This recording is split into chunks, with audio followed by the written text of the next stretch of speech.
दोस्तों अगर पत्नी मायके जाकर बैठ गई है और घर आने के लिए राजी नहीं है और पति से अलग रह रही है दोस्तों, तो ऐसे में पत्नी को गुजारा भत्ता देने से कैसे बचना है, मेंटेनेंस देने से कैसे बचना है दोस्तों, इसको दो तरीके से समझेंगे।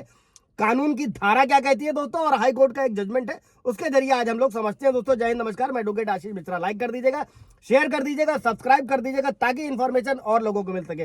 दोस्तों अधिकतर क्या होता है, जब भी मैट्रिमोनियल डिस्प्यूट होता है तो पत्नियां मायके जाकर बैठ जाती हैं, और अगर पति तलाक के लिए आगे बढ़ता है या आरसीआर दाखिल करता है या बाद में मेंटेनेंस, तो ऐसे में पत्नियां झूठे केसेस भी लगा देती हैं दोस्तों। ऐसे झूठे केसेस को खत्म करने के लिए मैंने पीछे भी रिपीट किया है कि आप नए कानून में भारतीय नागरिक सुरक्षा संहिता की धारा 250 के तहत डिस्चार्ज के लिए आवेदन कर सकते हैं। आप 528 भारतीय नागरिक सुरक्षा संहिता की धारा के तहत हाई कोर्ट से जो है क्वैशिंग में भी जा सकते हैं दोस्तों। इसके अलावा जब भी पत्नी मायके जाकर बैठ जाए तो दोस्तों हिंदू मैरिज एक्ट सेक्शन 9 जरूर डालें। इसके आपको भविष्य में दो बेनिफिट मिलने वाले हैं दोस्तों। पहला, मेंटेनेंस नहीं मिलेगा, और अगर पत्नी झूठे सबूत देती है दोस्तों, अगर ये झूठा बयान देती है तो वो भी आपके झूठे मुकदमे करती है तो वो भी आपके पक्ष में आने वाला है दोस्तों। और इसी के साथ में दोस्तों जो सेक्शन 9 है, जब आप डालते हैं, अगर आपको डिग्री मिल जाती है कि पत्नी आकर रहे और साथ नहीं रहती है, तो मेंटेनेंस में झूठे मुकदमों में मदद मिलने के अलावा जब साल 2 साल वैवाहिक अधिकारों की बहाली नहीं करी जाती है तो ये आपको एक तलाक का भी ग्राउंड देता है और आसानी से आप तलाक पा सकते हैं दोस्तों। और अगर फैमिली कोर्ट डिले कर रहा है तो आप हाई कोर्ट जा सकते हैं। अभी हम लोग बढ़ते हैं धारा की तरफ दोस्तों। सीआरपीसी की धारा 125 जो अब 144 है दोस्तों, भारतीय नागरिक सुरक्षा संहिता, इसमें गुजारा भत्ता या भरण पोषण का अधिकार प्रदान किया गया है दोस्तों। और इस धारा के तहत दोस्तों किन परिस्थितियों में गुजारा भत्ता मिलेगा, किन परिस्थितियों में गुजारा भत्ता नहीं मिलेगा, ये सभी प्रावधान इस धारा में किया गया है दोस्तों। इसी को अभी हम लोग समझने वाले हैं दोस्तों।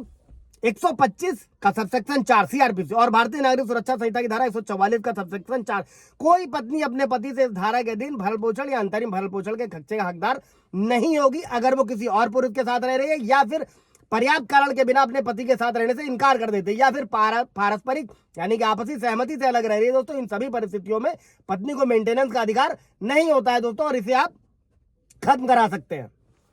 अभी बढ़ते हैं दोस्तों इलाहाबाद के हाईकोर्ट के जजमेंट की तरफ दोस्तों। अगर आप लोगों को कोई सवाल जवाब होगा कमेंट में पूछ लीजिएगा, अपॉइंटमेंट भी बुक कर सकते हैं आप लोग। बढ़ते हैं वीडियो की तरफ दोस्तों। अभी हाई कोर्ट ने ऐसे एक मामले में आदेश जारी किया था जिसमें पत्नी का फैमिली कोर्ट ने 10,000 रुपए जो है मंथली गुजारा भत्ता बांध दिया था दोस्तों, उसका आदेश किया था। और पत्नी ने फैमिली कोर्ट में यह मुकदमा दायर किया था। पति पक्ष से दहेज की मांग होने के कारण वो स्वेच्छा से अपने जाकर मायके रह रही है, ऐसा पत्नी ने कहा। अगर उसे गुजारा भत्ता मिलना चाहिए, और फैमिली कोर्ट ने क्या किया, हमेशा की तरह एज यूजुअल महिला के पक्ष में आदेश दे दिया दोस्तों। और इसी आदेश को चुनौती देते हुए पति ने क्या किया, इलाहाबाद हाईकोर्ट का दरवाजा खटखटाया और पति ने वहां मुकदमे के सभी पहलुओं को दोस्तों कोर्ट के सामने रखा। पत्नी दहेज मांगने की बात को साबित करने के लिए कोर्ट के सामने कोई ठोस प्रमाण नहीं रख सकी दोस्तों। इसीलिए मैं रिपीट करता हूं आप लोगों को हाईकोर्ट जाने के लिए। और इसी के साथ में दोस्तों 91 सीआरपीसी या फिर भारतीय नागरिक सुरक्षा संहिता की धारा 94, अगर पत्नी इनकम छुपाती है, कमा रही है, पढ़ी लिखी है, तो आप इस धारा के तहत जो है एप्लीकेशन कोर्ट में लगा सकते हैं और पत्नी को अपना जो भी इनकम है उसको कोर्ट में देना पड़ेगा दोस्तों। और इसी मुकदमे में क्या हुआ दोस्तों कि कोर्ट ने यह पाया कि महिला स्वेच्छा से अपने मायके जाकर रह रही है और वो सीआरपीसी की धारा 125 के सबसेक्शन 4 के तहत गुजारा भत्ता प्राप्त करने का हकदार नहीं है, क्योंकि महिला बिना किसी कारण से मायके में रह रही है दोस्तों। और इस पर पति को राहत देते हुए कोर्ट ने क्या किया दोस्तों, फैमिली कोर्ट द्वारा जो जारी आदेश था गुजारा भत्ते को, उसको रोकने का आदेश पारित किया। और धारा 125 का सबसेक्शन 4 का प्रयोग करके दोस्तों ऐसी पत्नी जो स्वयं की इच्छा से अलग रह रही है, उसके बाद कोई ऐसा पर्याप्त कारण नहीं है जिससे वो घर बसा सके, ऐसी स्थिति में वो पति से भरण पोषण का खर्चा पाने का हकदार नहीं रखती है दोस्तों। और इस फैसले इस धारा के अंतर्गत मिसाल बने हैं जिनका संदर्भ, जिनका रिलेवेंट आप अपने केस में ले सकते हैं दोस्तों। कोई सवाल जवाब होगा पूछिएगा। Thank you.